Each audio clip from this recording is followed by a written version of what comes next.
magandang gabi po sa inyong lahat. Ako po ang inyong lingkod na si Junie Lee at tayo po ay nandito sa yours truly, Junie Lee. And as usual po, meron po tayong isang guest na napaka-importante at prominenteng tao sa komunidad at marami po siyang mga nakakalaban sa reliyon at paniniwala. Mga kaibigan, sa mga naging inspirasyon ng Bubble Gang, si Brother Eli Feriano.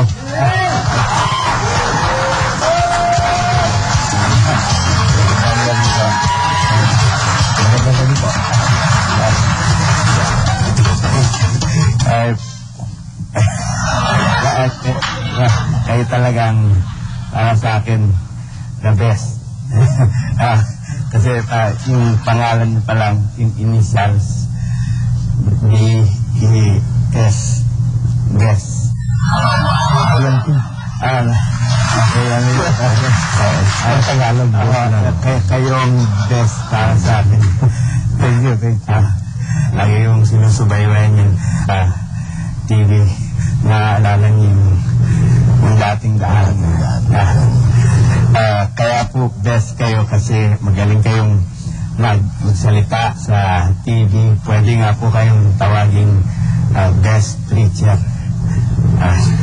Maraming magalit sa iyo yan. Ay, para sa akin naman po, opinion ko kayong best preacher.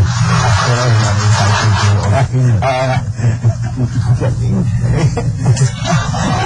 yung best preacher po lang DP.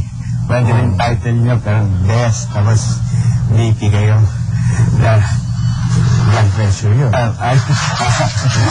Tumataas pagka yung komentaryo na kayo. May, sa Bubble Gang po, meron ding DP. Si Brad Pitt. Lalo nyo, dating, kaya lang mas, ano pala kayo, mas guwapo pala kayo kay Brad Pitt. Magagalit si Brad Pitt. Hindi, may magagalit pa isa dyan, si Brother Mike. Brother Mike. Bakit mo? Di ba siya yung pogi? Alam mo na. Pero sa akin, guwapo naman ngayon. Hindi kayo na-insulto pag nangyara kayo ni Brad Pitt. Hindi naman. Kasi, ang ginagaya ka, ang paniwala ko, there is something in you na wala sa kanya, kaya kanya ginagaya. Nauso po dati yung dating doon, si Brad Pitt, naalala niyo. Hindi ba kayo napapagaya sa kanya yung pag kayo nag-lecture, napapasigaw na lang kayo, alien? Hindi naman. Minsan, pagka merong mga biruan dun sa mga nanonood, siyempre, nakikibagay ka sa nanonood. Yung nagiging alien. Sport lang. Hindi kinagagalit kay Brad Pitt na nag-alien. Hindi. Kasi may utang na loob pa nga ako sa kanya. May naghahanap sa akin dahil sa kanya. Kasi nasikat kayo sa akin. Hindi na kayo talaga. Kayong yung original na nagpauso nung basa. Alam po ba nyo na yung paglabas nyo sa TV at saka yung pagsasalita nyo sa radyo nasusulat din? Ay, oo. Nakasulat yun. Nasa Daniel yun, 12:4. Ang ibig kong sabihin, nasusulat po dito sa pangalan nyo. Kasi yung huling 5 letra ng pangalan nyo, pag binaliktad, on air. Kaya nasulat po yung... buto pa. Mahusay ka pala. Bumasa kayo sa akin. Nga kayo magiging... Kaya nang kailangan may batayan. Nababasa. Tapos nakaltaan ko, meron pala kayong restaurant. Meron. Yung mga waiter po ba doon, kailangan kabisado rin yung dapat. Pag sinabi ng customer, anong merienda nyo? Merienda, basa, 30.99 ng spaghetti. 9 25 na ice cream. Oo. Kabisado nila. Dapat meron, kabisado nila yun. Dapat merong, ano yan eh, merong list ng menu eh. Kaya dapat kabisado nila yun. Nasa yung Bible, di ba no?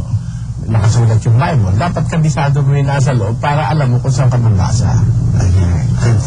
Tsaka kung ano yung hiling sa inyo ng tao. Para nalaman niya kung ano yung bibigay. May iba pala kayong negosyo, yung parang yung poultry, yung piggery, Merong fish pang.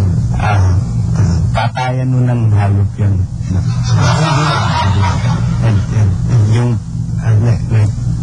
Yung pigil, paalagaan ng hayop yun. Ng baboy. mahilig kayo sa Mahilig ako kasi sa livestock. Pero parang sa TV kasi parang hayop din kayong bumanat eh. Sa mga kumakalaban sa inyo. Not necessarily. Kasi hindi naman yung kumakalaban lang. Pati yung hindi kumakalaban pero alam kong menay sa society, binabanatan din natin yun. Yan po yung talagang mga hayop. Alam niyo po ba na nasusulat din na sisikat kayo sa pagsusuri ng libro? Alam niyo po ba yun? Hindi ko alam yun. Hindi ko alam. Basahan ko po kayo. Sige, sige. Ito po kasi yung bro tsaka Eli. Kapag binagbaliktad nyo, Eli bro. Excellent sa libro. Eli bro. Yun ang hindi ko napag-aralan, yung baligtaran. Kaya ako parang na-porsi na namin yun. Mahilig ka ba dun sa, yung bang pagka nagpapatugtog, binabaligtad? Ay, abag ko may sa demonyo raw po yun. Ay, kasi puro baligtad din yung sinasabi. Pangalan nyo lang naman po. Ang gano'n pala.